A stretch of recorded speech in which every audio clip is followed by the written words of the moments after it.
This is the Tom Anderson Show, broadcasting live from the KVNT studios, 7 to 9 a.m., Monday through Friday. 34 minutes after the hour. Okay, so it is Thursday, March 19th, and it's an honor to have Dr. Wade Erickson, MD, founding and medical manager, founding doctor, physician of Capstone Clinic. And you hear the advertising and communications with Capstone. They have their urgent care in Wasilla. They have a clinic in Wasilla. They have a clinic in Palmer. They have a clinic in Eagle River. They have a clinic in Anchorage, and they have a new clinic in Kenai.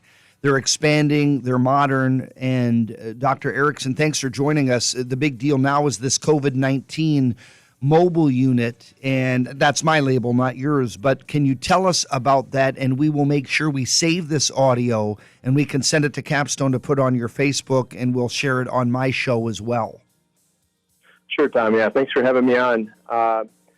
We saw a need in our community to be able to protect our healthcare providers, which is probably our most valuable asset and our most limited asset here in Alaska. And in doing so, we decided that we would close our doors, our main clinic doors, to folks who are ill, in order to make sure that we don't spread this around to our patients and to our staff. And so we set up essentially an ATCO, a mobile building in our parking lot that will act as our hot zone for patients who are concerned about whether or not they have COVID-19 or have influenza or other respiratory illnesses for that matter. And this building will be staffed by personnel in PPP outfits, and has the ability to test for various respiratory diseases. It has X-ray. It has telemedicine capabilities that allow us to actually examine the patient with stethoscopes and video monitoring and otoscopes, etc., keeping our physicians and providers separated from the patient as much as possible.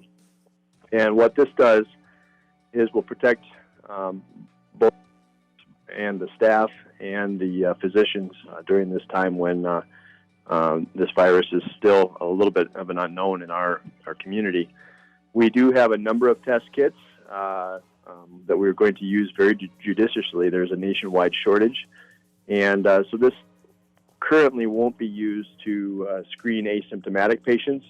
There's a set of criteria that you can be found on our website that will tell you if you can get screened or not. But what it will do for patients and folks in the community is allow us to rule out other diseases before we screen for COVID. And this is important so that people know whether they need to be quarantined longer or are able to return back to work or their activities of daily living. And so this will be a useful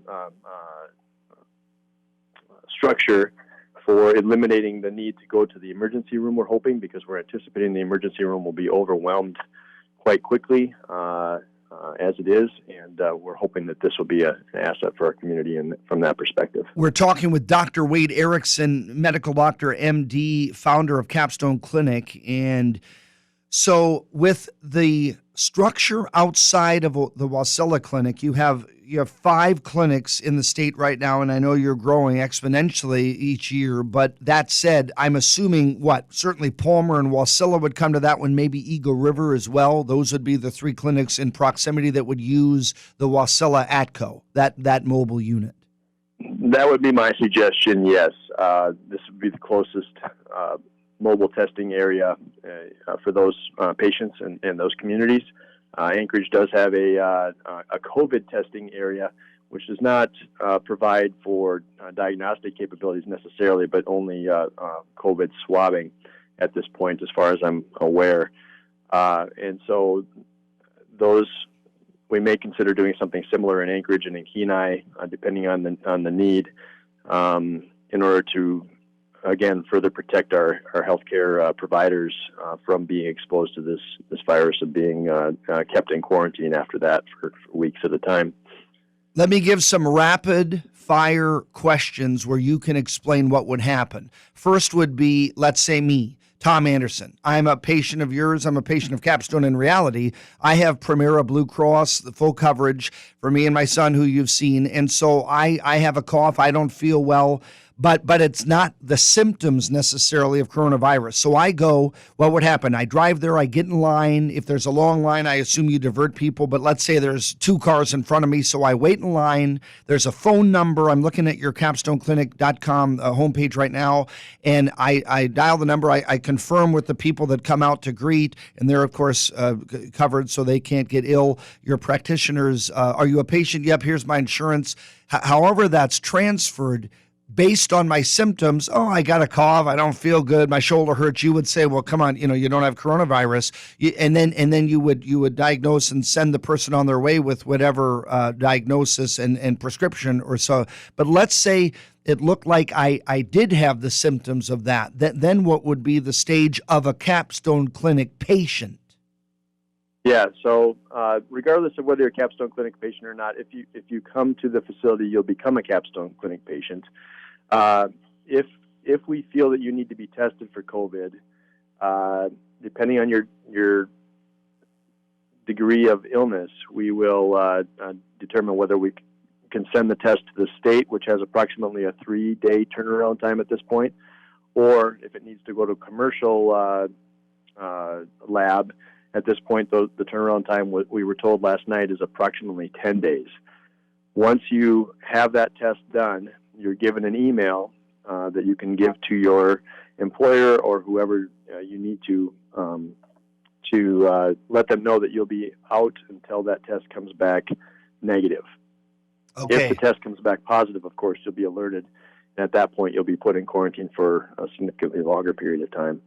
But right now, we are not doing any tests for negativity from people who have already been positive because there simply aren't enough tests to go around, and we'll have to rely on people staying home until they are asymptomatic completely, which could be weeks at a time. It certainly could be weeks. And then with regard to whether the state tests 2, 3, 4-day turnaround, or like I think you outsource to the Quest lab, and that's 10, 11, 12 days, you can't control that, right? Capstone has nothing to do with the COVID-19 test. Capstone has nothing to do in the context of you're not producing them, you don't have access, you get what you're given, and then kind of a federal government, like the President Trump said, this is a war against the virus, so it's basically when you can get them, you'll get them.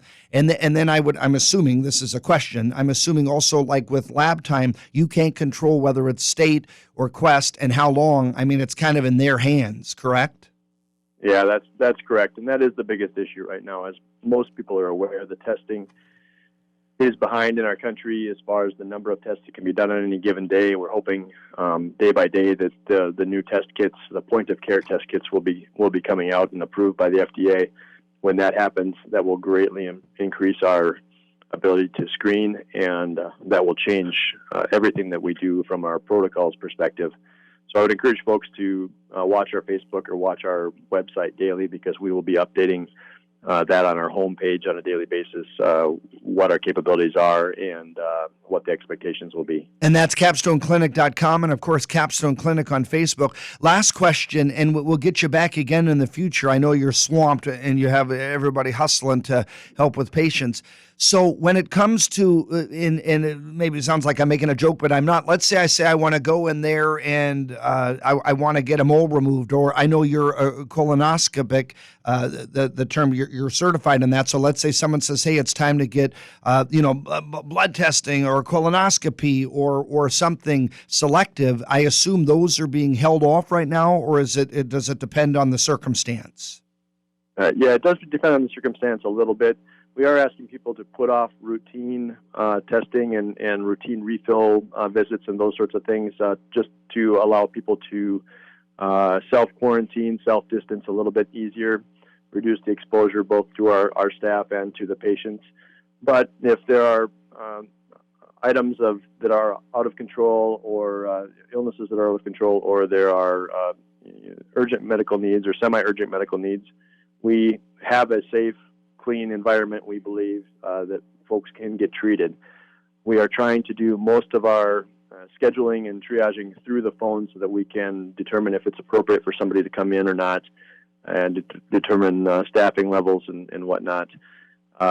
So I think just real good communication from our end and from the patient's end is really important in these next few weeks while we get through this. Sounds good. His name is Dr. Wade Erickson, MD. He's the founder of Capstone Clinic. He and his colleagues are here to treat you. You can go online to capstoneclinic.com. And, of course, please like their Facebook page, Capstone Clinic. As Dr. Erickson said, they're going to be updating daily throughout the day, and so you'll want to follow that. Dr. Erickson, thank you so much for your efforts for Alaskans. Yeah, thank you very much, Tom, for putting the information out, and thank you, everybody, for staying at home at this time. Absolutely. Folks, we're going to come right back. Tom Anderson Show.